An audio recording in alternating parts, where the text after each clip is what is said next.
తిరిగినాను. ఇంత beautiful place ఉన్నది, అడిగేటోడు దిక్కులేడు. మా ప్రాంతంలో నేను అదే చెప్తా ఉన్నాను సార్. ఒక ఎమ్మెల్యేగా నేను గెలిచిన తర్వాత మన ప్రాంతం వెనుకబడలే, మనల్ని వెనకేసిండ్రు. అయితే మా మంత్రి గారు కూడా వచ్చారు సార్. సార్ని కూడా స్పెషల్గా బోట్లు అరేంజ్ చేసి 9 acres బ్యూటిఫుల్ ఐలాండ్ ఉన్నది sir. The first reservoir on all in 2.2. It's not only reservoir sir, trekking అనేది బ్యూటిఫుల్ టూరిజం. మరి పోయిన గవర్నమెంట్లో చాలా డెవలప్ చేసినామని మాట్లాడుతున్నాం కదా సార్. ఎక్కడ డెవలప్ చేయండి సార్? అంత 9 acres ఐలాండ్ ఉన్నది. నేను ఐ నెవర్ సీన్ సార్, ఎక్కడ చూడలేదు సార్ నేను.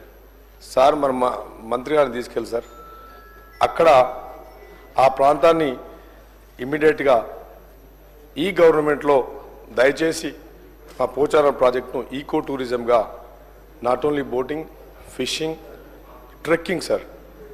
మంచి వైల్డ్ డాగ్స్ ఉన్నాయి సార్. ఆ రోజు నిజాం గారు ఒక ప్రిజర్వర్గా ఉండేది. పోచారం అభయారణ్యం అంటే అదొక వండర్ సార్. దాన్ని సఫారీగా కూడా చేయాలి సార్. ఇప్పుడు మనం కర్ణాటకలో పోతే ఆ రోజు ఇందిరాగాంధీ గారు లయన్ ప్రిజర్వ్, టైగర్ ప్రిజర్వేషన్ చేసినారు. కబిని ఉన్నది, నేను కూడా కబిని మొన్న పోయొచ్చాను సార్. అంత ఎందుకు సార్ మన దగ్గర తెలంగాణ ఇంత బ్యూటిఫుల్గా ఉంది.